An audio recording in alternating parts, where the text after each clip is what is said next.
हम लोग back date में बायोलॉजी में इतना साउंड ठीक है ना? बायोलॉजी में हम लोग अगर देखें,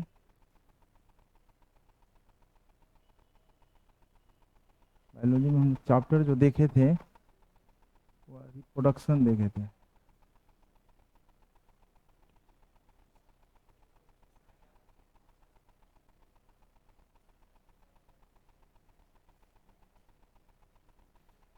प्रजनन देखे थे।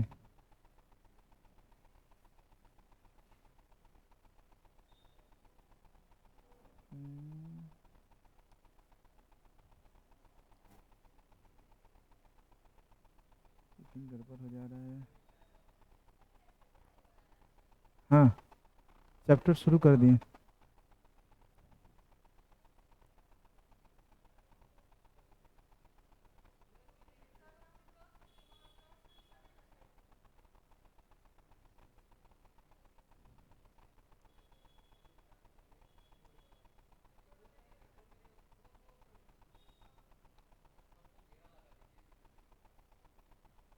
ओहो।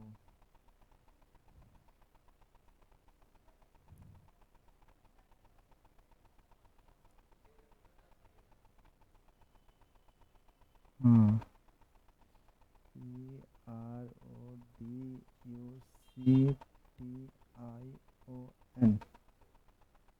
हम लोग रिप्रोडक्शन देखे थे।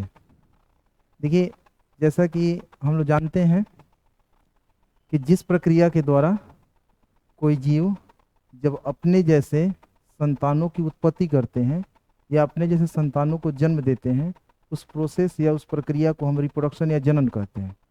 या हम कह सकते हैं कि जनन एक बायोलॉजिकल प्रोसेस है जिसके द्वारा कोई जीव अपने ही जैसे जैसा है वैसे जीव को क्या देता है, जन्म देता है।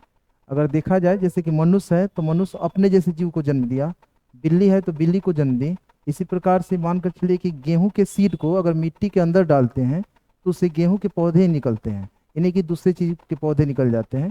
ऐसे हाँ, ये भी एक चीज और है कि यहाँ आपके माइंड में आएगा कि सर जी हम कभी देखे हैं कि बरगद के पेड़ से पीपल भी कहीं साइड से निकल गया है। तो कभी कभी देखे होंगे कि जहाँ से निकला होगा ना वहाँ कुछ चीज आपको दिखाई दिया होगा, या तो बरगद के पेड़ पे कहीं गर्त बन गया होगा, गड्ढा बना होगा, वहाँ मिट्टी वगैरह के कण वगैरह जरूर दिखाई देंगे, बालू के कण या मिट्टी के कण वहाँ दिखाई दिए होंगे।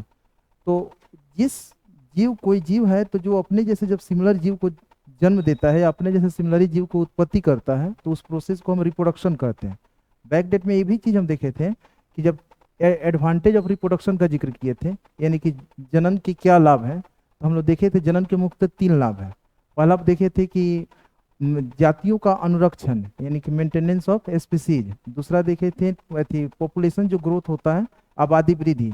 और उसके बाद देखे थे हम लोग कि जीवों में वंशागति जो होता है, लाभकारी गुणों की वंशागति, जीवों में लाभकारी गुणों की वंशागति कैसे होता है, इस चीज का अध्ययन हम लोग बैक में किए हुए हैं।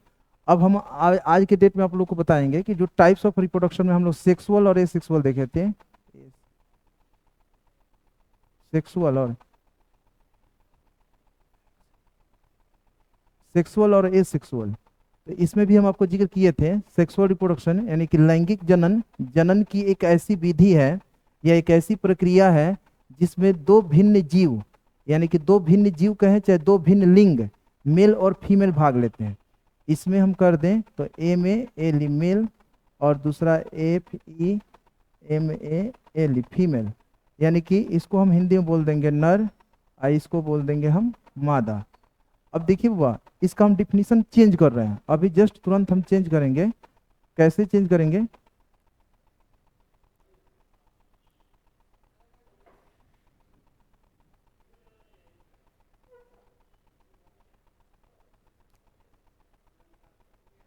हाँ, लैंगिक जनन, जनन की एक ऐसी प्रक्रिया है या एक ऐसी विधि है जिसमें 2 भिन्न जीव, यानी कि 2 भिन्न जीव कहें चाहे 2 भिन्न लिंग, यानी कि 2 भिन्न अलग अलग जीव क्या लेते हैं, भाग लेते हैं, पार्टिसिपेट करते हैं।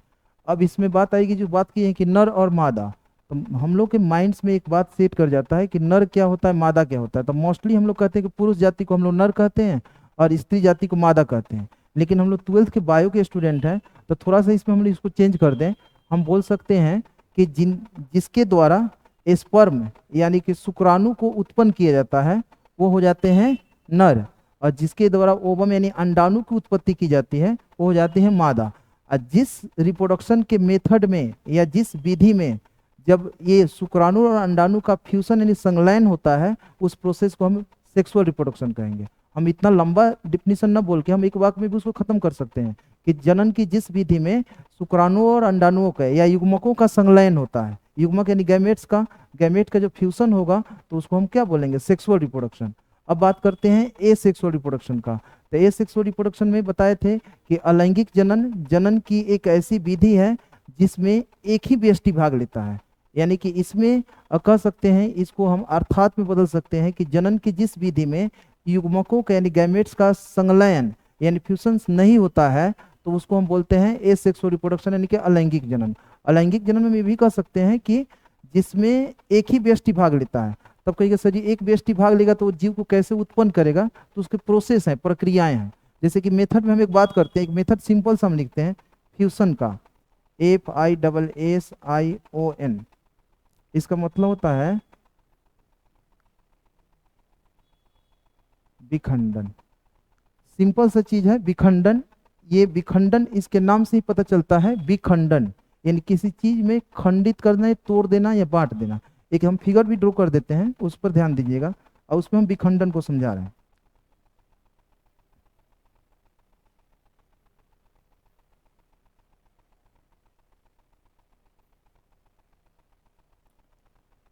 ये हो जाता है अमीबा। अमीबा यूनिसेलर है, एक कोशिकीय जीव जिसके शरीर का आकार अनिश्चित होता है।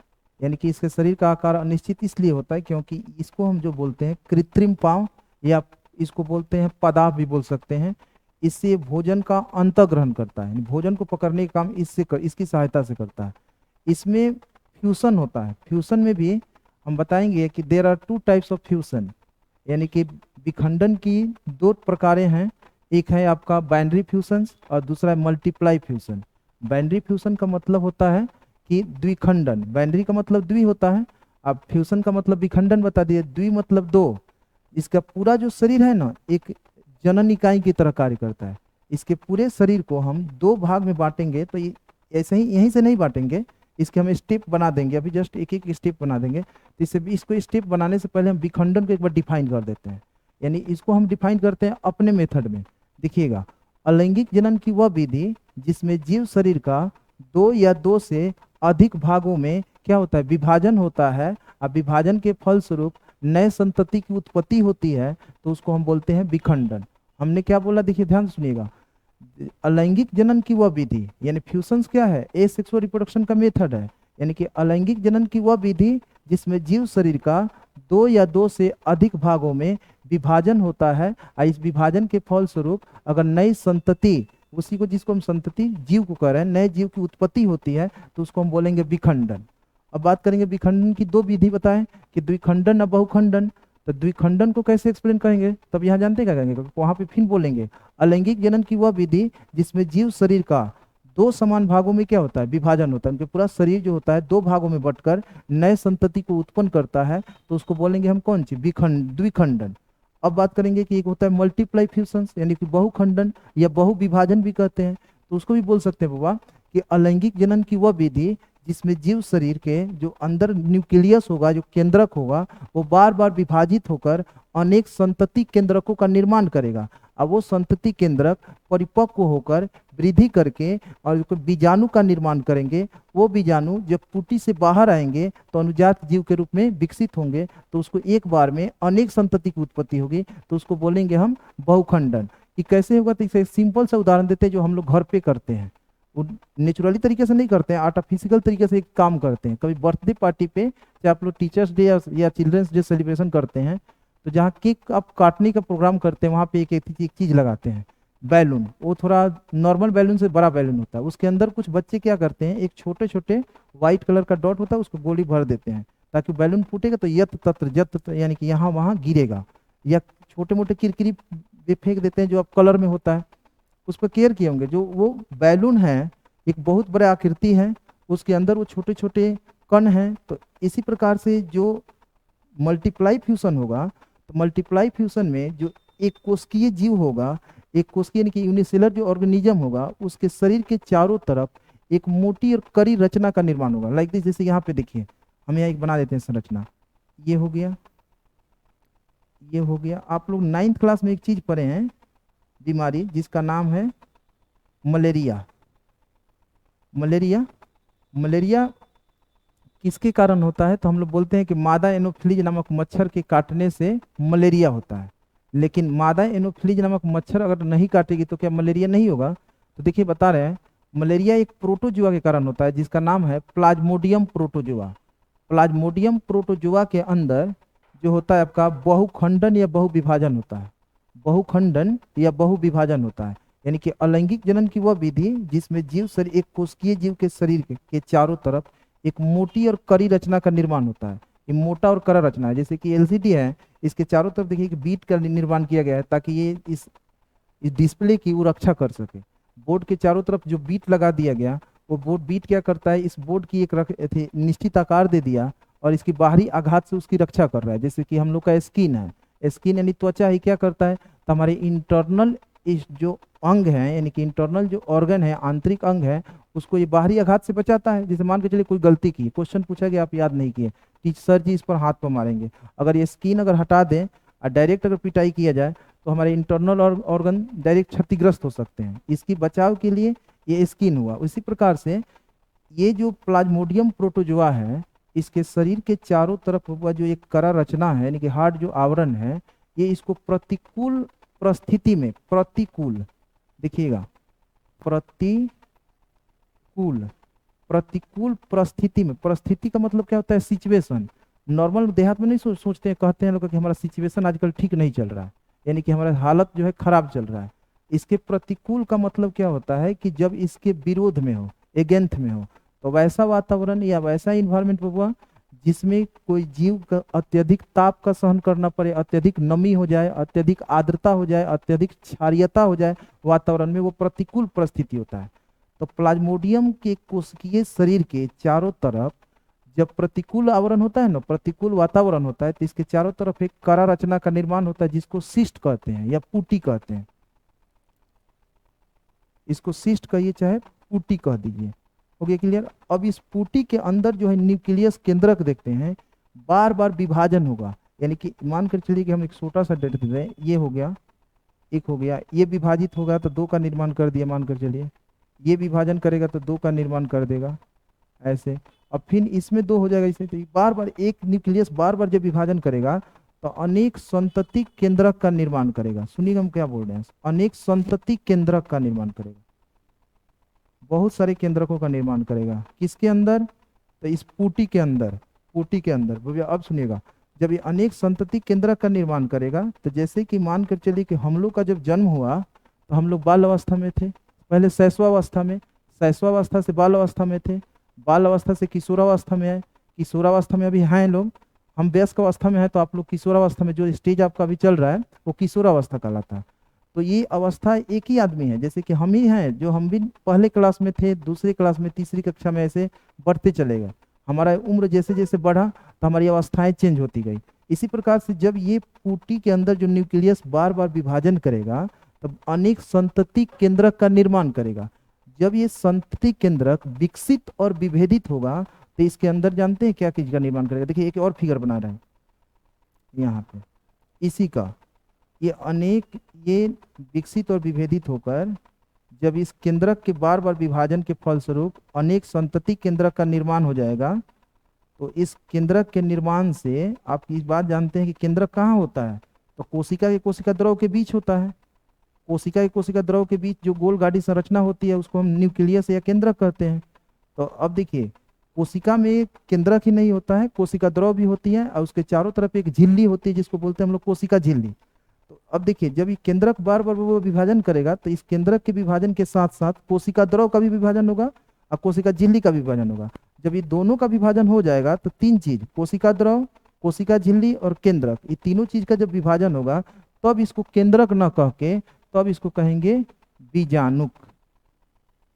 तब इसको क्या कहेंगे? बीजाणुक। अब ये बीजाणुक जब विकसित और विभेदित होगा और जब इस इन्वायरमेंट में अनुकूल वातावरण आएगा तो ये पूटी जो होगा वो फट जाएगा। अब फटने से अनेक बीजाणु, जैसे कि झोला में चावल खरीद के ला रहे हैं और झोला फट गया तो चावल एक ही जगह नहीं गिरेगा, यत्र तत्र यानी कि जहां तहां, उसको हिंदी में हम बोलते हैं यत्र तत्र यानी कि जहां तहां गिरेगा। तो बीज जैसे आप छींटते हैं खेत में, तो बीज को जहां अनुकूल जगह मिलता है, अनुकूल प्लेस मिलता है तो अंकुरित होता है। इसी प्रकार से जब अनुकूल परिस्थिति लौटता है तो इस प्लाज्मोडियम प्रोटोजुआ की जो चारों तरफ आवरण करा आवरण है पूटी, ये फट जाती हैं। फटने से इसके अंदर जो बीजाणुक हैं वो बाहर आते हैं। अब बाहर आने से जहां इनको अनुकूल जगह मिलता है वहां ये अनुजात जीव के रूप में एक बार में जितने निकलेंगे, मोस्टली मान कर चलिए कि 1000 की संख्या में निकल गए तो उसमें से कुछ नष्ट भी हो जाएंगे। नष्ट क्यों, आप कहिए सर जी नष्ट क्यों हो जाएंगे, वो भी क्यों नहीं अनुजात जीव के रूप में विकसित होंगे। तो जैसे गेहूं के खेत में हम लोग गेहूं के बीज को जब छींटते हैं तो कुछ खेत के कुछ भाग में देखिए कि नमी जहाँ ज्यादा रहता है ना, वहाँ बीज क्या हो जाता है, सड़ जाता है, बीज अंकुरित नहीं होता है। उसी प्रकार से जब इसको अनुकूल जगह मिलेगा तो अनुकूल जगह मिलने से क्या होगा कि ये अंकुरित होगा, अंकुरित होकर अनुजात जीव के रूप में विकसित होगा। तो यहाँ पे देख रहे हैं कि बाबा कि इस अमीबा में इसका शरीर, संपूर्ण शरीर 2 भाग में बंटकर एक जीव का निर्माण कर रहा है। यहाँ पे जब इस पूटी फट रहा है तो एक बार में अनेक संततियां बाहर आ रही हैं, अनेक बीजाणु बाहर आ रहे हैं। तो इसमें इसका शरीर का 2 बराबर भाग में विभाजन हो रहा है, इसमें अनेक एक बार में एक से अधिक जीव का निर्माण हो रहा है। तो इसीलिए इसको कहेंगे बहुखंडन या बहुविभाजन।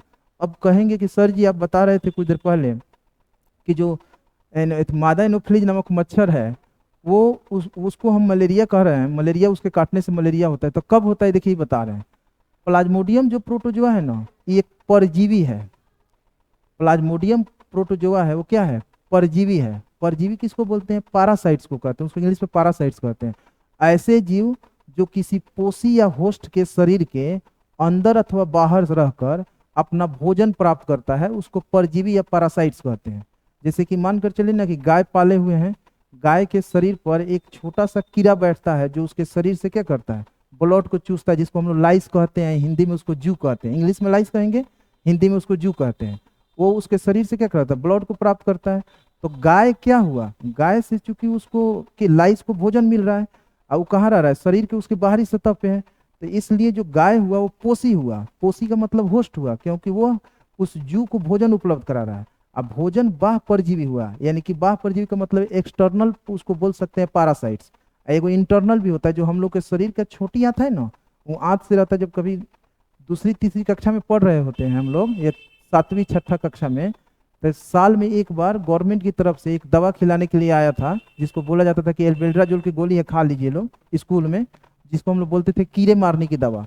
तो वो कीड़ा कहाँ आ जाएगा, हमारे शरीर के अंदर था, यानी छोटी आंत से वो चिपक कर हमारे शरीर के इंटरनल जो अंग है उससे पोषण को प्राप्त, यानी एक तरह से रक्त को प्राप्त करता था। तो परजीवी 2 तरह के होते हैं, उसी प्रकार से ये परजीवी है कौन, प्लाज्मोडियम प्रोटोजोआ। आई 2 जगह विभाजित होकर यानी बट कर 2 जगह वृद्धि करता है।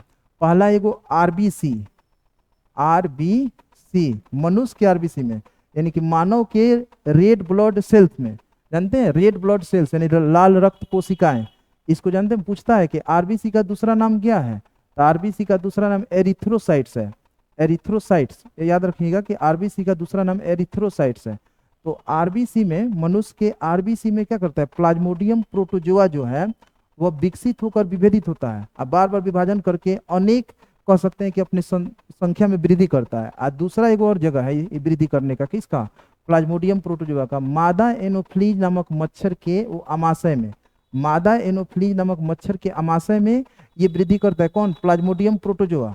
प्लाज्मोडियम प्रोटोजोआ जो है वो मादा एनोफ्लीज नामक मच्छर के आमाशय में वृद्धि करता है। दूसरा एक चीज और है, मानव के लाल रक्त कोशिका में। इसीलिए मान के चलिए कि हम बबुआ अगर मलेरिया से संक्रमित हैं, हमको मादा एनोफ्लीज नामक मच्छर जब आके काटेंगी तो वो अपने लार में, जैसे मुख से हम लोग टपकता है पानी, उसी तरह अपने लार में इस प्लाज्मोडियम प्रोटोजोआ को लेके जाएंगी, यानी कि उसको ढोएंगे, जिसको वाहक कहते हैं, कैरियर कहते हैं। अब ले जाकर जब किसी दूसरे स्वस्थ व्यक्ति को काटेंगे ना, तो वो व्यक्ति भी मलेरिया से क्या हो जाएगा, पीड़ित हो जाएगा। तो उसमें हम बहुखंडन बहुविभाजन क्यों कहे हैं, जैसे मैथ में आप पढ़ते हैं 2 × 2 × 2, तो ये बार बार मल्टीप्लाई हो रहा है। इसी प्रकार से ये बार बार विभाजन करके अनेक संतति, संतति ऑफ स्प्रिंग को कहते हैं, संतति न्यूक्लियस या केंद्रक का निर्माण करता है। जब इस न्यूक्लियस के चारों तरफ कोशिका द्रव और कोशिका झिल्ली का निर्माण हो जाता है, तब इसको हम बीजाणु कहते हैं। ये बीजाणु को अनुकूल परिस्थिति लौटने पर जब पुटी फटती है, तो ये बीजाणु शरीर से यानी कि पुटी से बाहर आता है और अनुजात जीव के रूप में एक बार में एक से अधिक बहुत सारी संख्या में क्या करता है, विकसित होता है और विभाजित होकर जीवन यापन करता है। तो इस प्रकार इसमें प्लाज्मोडियम प्रोटोजोआ में ये बहुखंडन या बहुविभाजन द्वारा अलैंगिक जनन की क्रिया संपन्न होती है। तो इसको शॉर्ट आउट हम बता देते हैं, लिख लीजिए। अलैंगिक जनन का डिफिनीशन लिखे थे उस दिन। एरिथ्रोसाइट्स, हाँ एरिथ्रोसाइट्स, ल्यूकोसाइट्स सब लिखवा देंगे। एरिथ्रोसाइट्स, एरिथ्रो,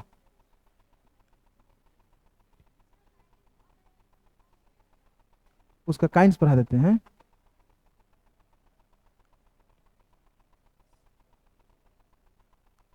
ERYTHROCYTES लिखने का प्रैक्टिस नहीं है इसलिए घिस जा रहा है, तो बोलिएगा तो हम वहां बोल देंगे।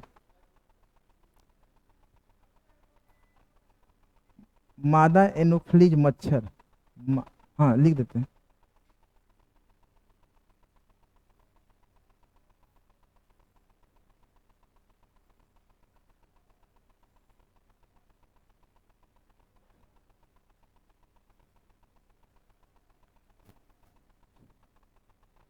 एनोफिलीज या फिलीस भी कहीं कहीं लिखा रहता है, वो प्रोनाउंसिएशन है। मादा एनोफ्लीज मच्छर।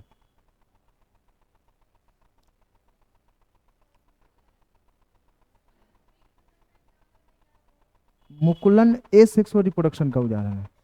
बर्डिंग, उसको बर्डिंग कहते हैं। वो हाइड्रा देखिए, हाइड्रा भी बता देते हैं सबको, उसको एक एक्सप्लेन करते हैं। हाइड्रा जो है ना, जैसे हम लोग का शरीर है, कोई टीचर गुस्सा होते हैं तो चौक चला के जैसे मारे, तो जैसे मान के चलिए ललाट पर लगा, तो शरीर से एक बाहर की तरफ क्या हो गया, उभार निकल गया। तो रुकिए इसको मिटा के हम बता देते हैं, उसको भी एक्सप्लेन कर देते हैं। अभी इसको क्या करें, घेर दें। चलिए कुछ चीजें हैं,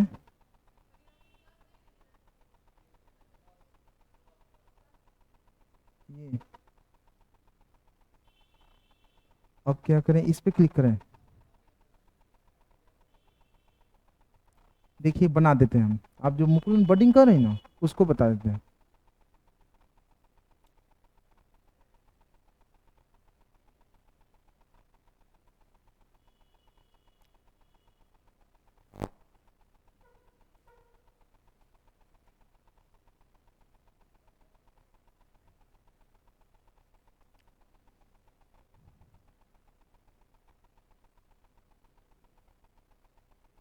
डबल क्यों हो जा रहा है?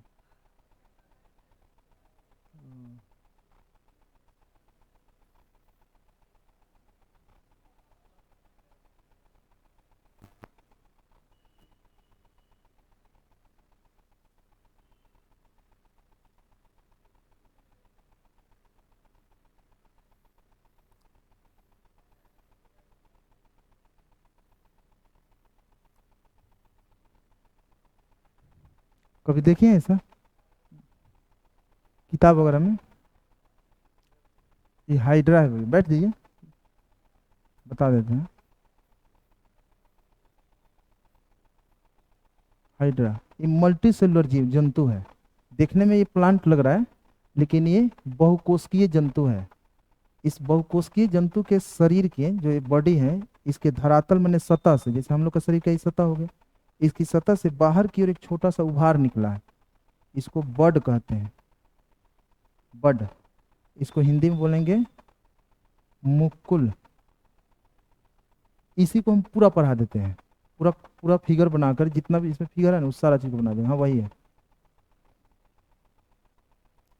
पूरा फिगर बना देते हैं। लीजिए इसमें रिप्रोडक्शन किस तरह से हो रहा है।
एक क्वेश्चन होगा ब्लैक बोर्ड पर सॉरी बोर्ड पर देखिए, और एक चीज बताइए, इसमें कितने हाइड्रा है?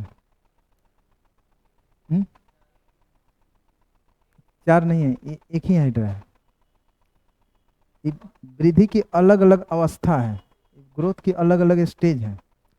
हमको कुछ समय दीजिए, जब रिप्रोडक्शन पढ़ाएंगे ना, इसमें एक से एक फिगर आपको ड्रॉ करेंगे।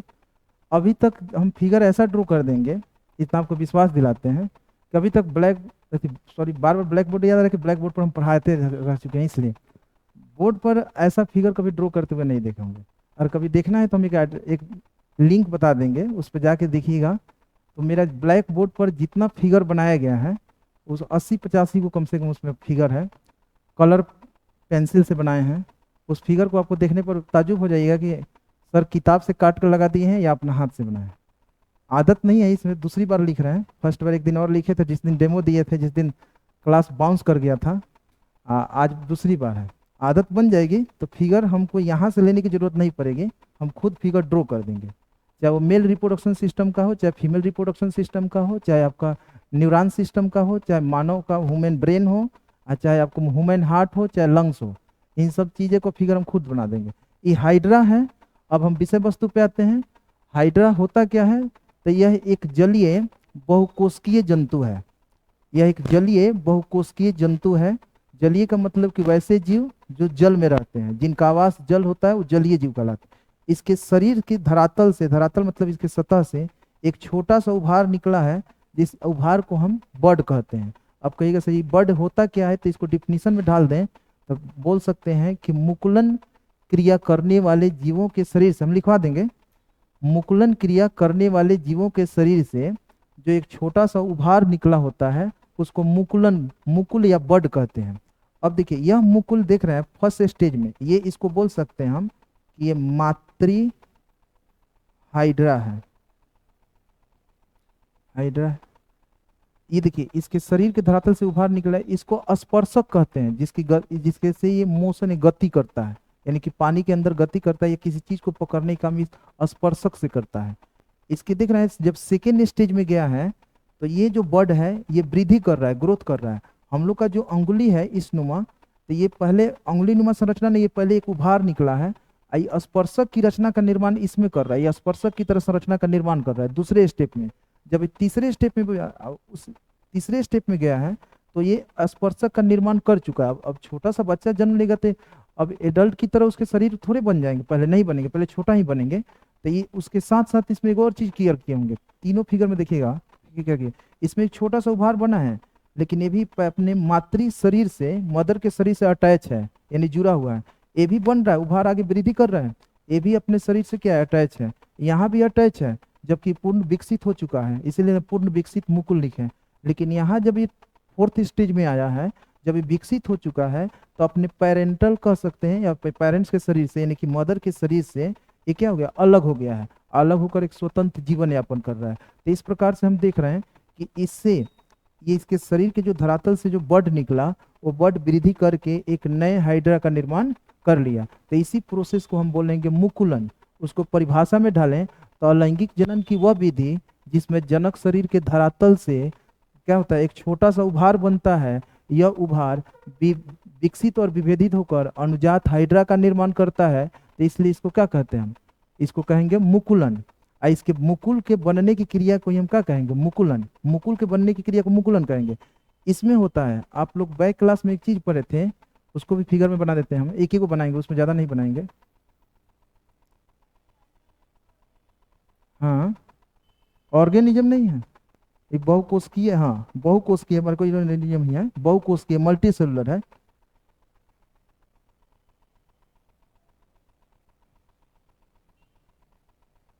ये क्या चीज है,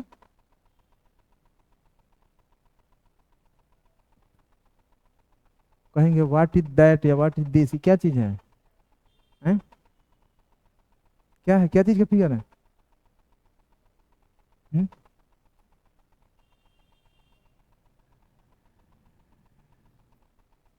ईस्ट का नाम सुने हैं? क्या चीज है ईस्ट, क्या है, किस है? कवक यानी फंगी है, फंगी। ये जो फंगी है ये यूनिसेलर है, ये मल्टीसेलर है, ये यूनिसेलर है। ये हाइड्रा है, एक प्रकार का कवक है। ईस्ट का उपयोग हम लोग घर में करते हैं ईस्ट पाउडर के रूप में। तो ये इसके शरीर के, देखिए इसके भी शरीर से एक छोटा सा बाहर की ओर उभार निकला, इसको भी हम क्या बोलेंगे, बड कहेंगे, BUD। अब इसके अंदर न्यूक्लियस क्या है, यहाँ पे है, ये पहले गोला है। अब ये न्यूक्लियस को हम यहाँ बनाते हैं, पहले ये ऐसे है, गोल है। जब ये वृद्धि करेगा ना, विकसित होगा, विभाजन की प्रोसेस की ओर बढ़ेगा, तो ये लंबा हो जाएगा, यानी अंडाकार होगा। तो जब ये अंडाकार होगा तो हम इसको एक चीज हम यहाँ पे क्लियर कर दें, इसको लेना, इसको कि इसको,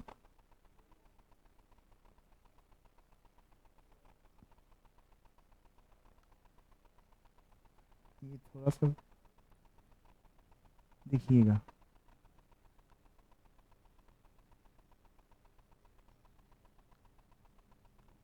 जब ये विभाजन प्रोसेस की ओर बढ़ रहा है तो ये अंडाकार होकर लंबवत ही जा रहा है। बर्ड जो ये बना हुआ है, बर्ड यानी मुकुल, इसके अंदर भी ये प्रवेश कर रहा है। जब ये प्रवेश करेगा तो ये विभाजित होगा, विभाजित का मतलब कि यहाँ से कट जाएगा, विभाजन करेगा। विभाजन करने के बाद इसके आधे हिस्से इसके अंदर और आधे हिस्से उसमें चले जाएंगे। इसका अपना आधा खोया हुआ भाग ये विकसित करेगा, ये अपना खोया हुआ भाग विकसित करेगा, विकास करेगा। अब विकसित होकर जब ये केंद्रक, दो संतति केंद्रक का निर्माण करेगा, दो न्यूक्लियस का निर्माण करेगा, तो न्यूक्लियस के साथ साथ हम बार बार एक जिक्र कर रहे हैं कि कोशिका द्रव और कोशिका झिल्ली का भी निर्माण होगा।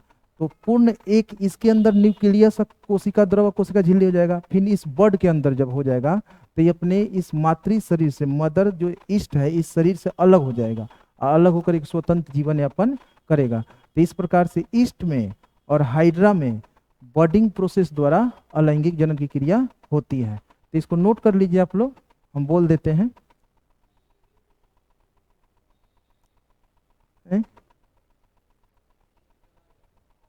ये जो हम बोले हैं वो वीडियो ही बन रहा है सही थी, ये नहीं मिलेगा आपको, आप लिख लीजिए। आगे कल के डेट से आपको नोट्स प्रोवाइड कर देंगे, कल पक्का कर देंगे, जो चीज़ होगा सब ला देंगे। घर पे रख दिए थे इसलिए नहीं ला पाए हैं, कल नोट्स सारा अवेलेबल हो जाएगा आपको, जितना चीज़ है। और नोट्स देखिएगा, जो नोट्स आपको देंगे ना, उस तरह का नोट्स आपको छपरा में कहीं नहीं मिलेगा। अपने हाथ से लिखे हैं, वो टाइप किया हुआ नहीं मिलेगा, हाथ से लिखा हुआ मिलेगा। तो बोले, लिखिए, एसेक्सुअल रिप्रोडक्शन का आप डिफिनीशन लिख चुके हैं, उसको बोलने की जरूरत नहीं है। हम बर्डिंग पढ़ा दें, इसी को पढ़ा देना, फिगर है तो चूंकि एक्सप्लेन करने में आराम रहेगा।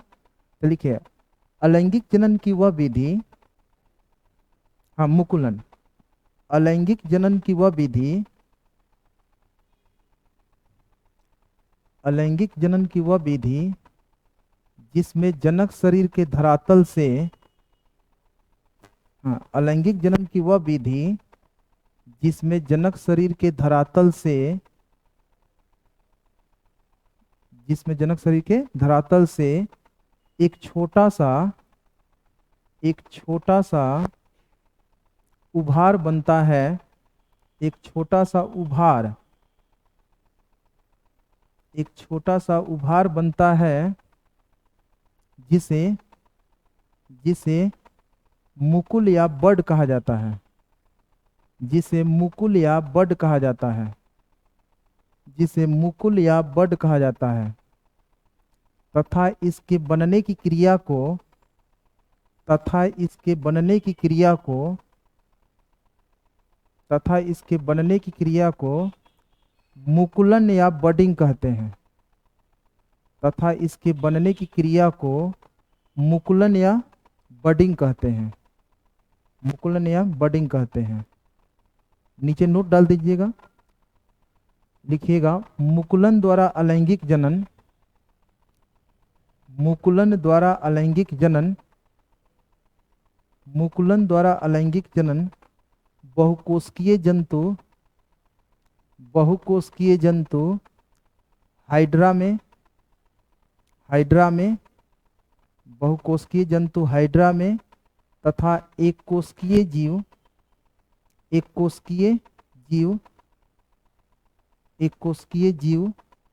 स्मॉल ब्रैकेट के अंदर लिख दीजिए सूक्ष्म जीव, स्मॉल ब्रैकेट में छोटी कोष्ठ में लिख दीजिए सूक्ष्म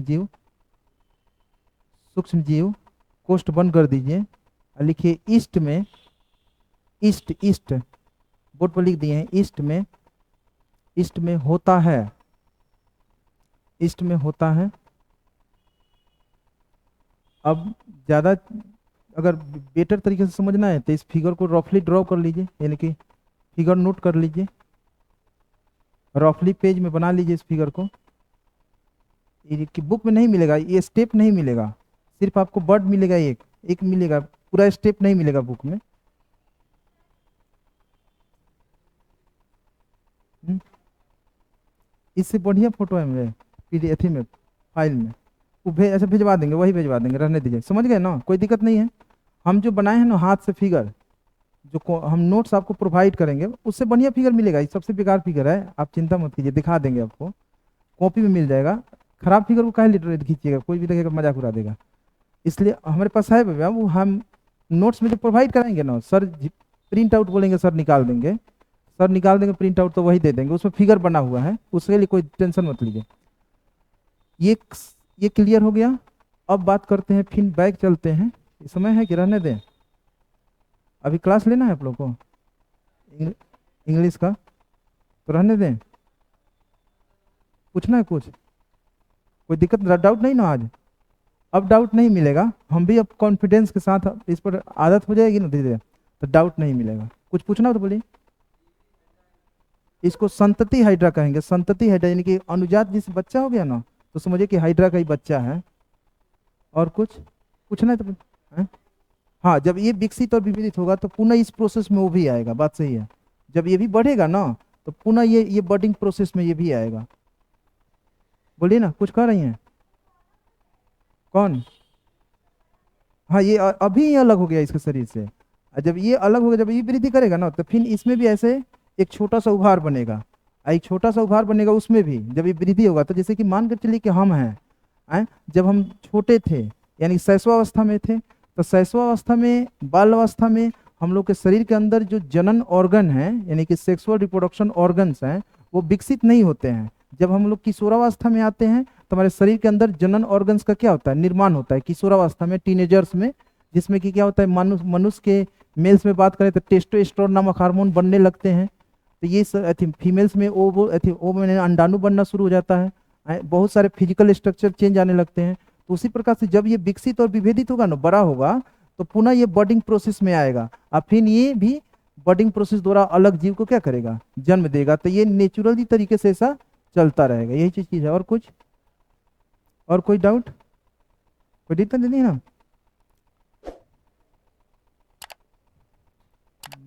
अब क्या करें इसको?